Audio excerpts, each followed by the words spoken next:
Spain controls football better than almost anyone. They control the ball, they control the space, they control the rhythm, and most of the time, they control where the opponent is allowed to play. But Lionel Messi creates a problem that Spain cannot solve with possession, because Messi does not attack the ball. He attacks the structure around it. That is why this World Cup final is so dangerous for Spain. Not because Messi is still the fastest player on the pitch, not because he will dribble past 5 defenders every time, and not because Argentina needs him to touch the ball constantly. Spain should be worried because Messi only needs one defensive decision to be wrong, and Spain's entire system depends on defenders making the correct decision together. Watch how Spain normally defends. When they lose the ball, the nearest players immediately press, the midfield steps forward, the defensive line moves higher, the spaces between the lines become smaller. The goal is simple: surround the ball, take away the easy pass, force the opponent backward. Against most teams, it works. The player receiving the ball feels pressure. He looks up. He sees no obvious option. He passes backward. Spain recovers its shape. But Messi does not need an obvious option. He waits for the option that appears after Spain moves. That is the first problem. Spain's pressure is aggressive, but every aggressive movement creates space somewhere else.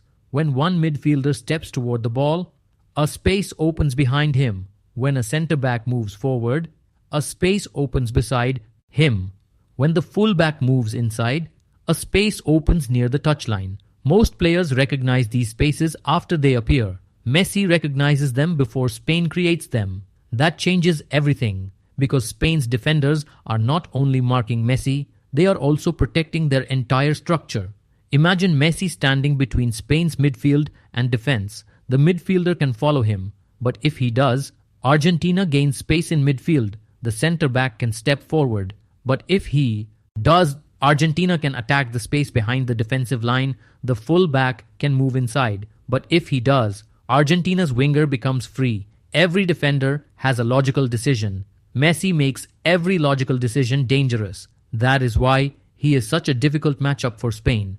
He does not always beat the system by running through it. Sometimes he beats it by standing in the exact place where nobody wants to follow him. Spain loves clear defensive references.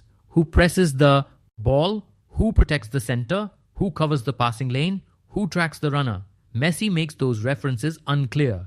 He moves away from the defensive line, then he stops. He drifts toward the right, then he turns inside. He appears close enough for a midfielder to notice, but far enough away for the defender to hesitate. For 1 second, 2 Spanish players can see him, but neither player is fully responsible for him. That second is enough, because Messi does not need much space to turn. And once he turns, Spain's defensive structure begins moving backward. That is exactly what Spain does not want. Spain wants to defend while moving forward. Messi forces them to defend while moving toward their own goal.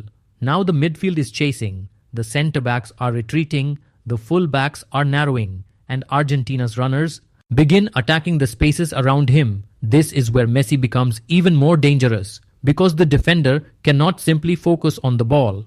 If the defender steps toward Messi, Messi can release a runner. If the defender protects the passing lane, Messi can carry the ball forward.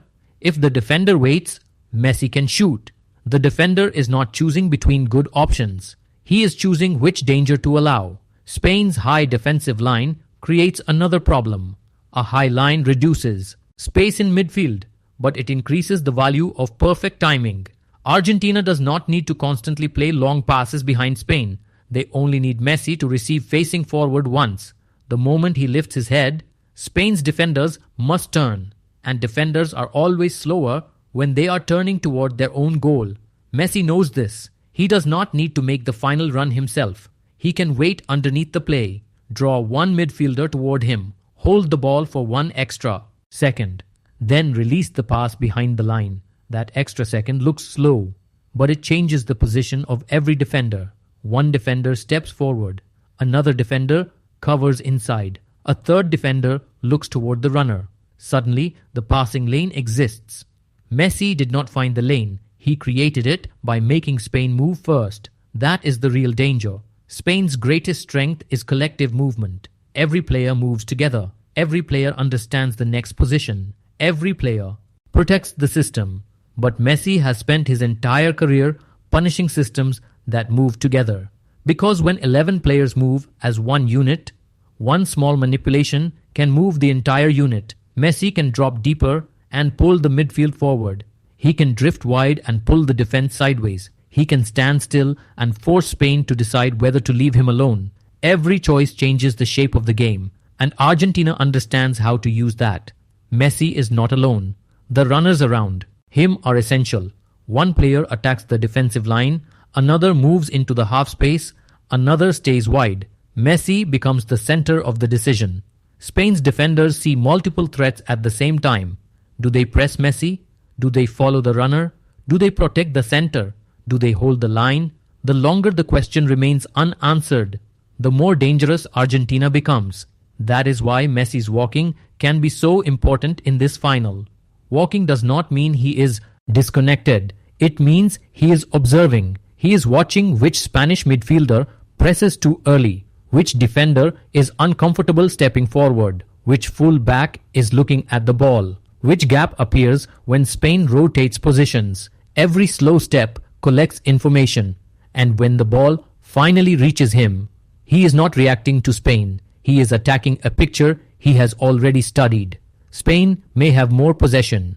They may complete more passes. They may control long periods of the match. But control against Messi can be deceptive because Messi does not need to control the entire game. He only needs to control one moment.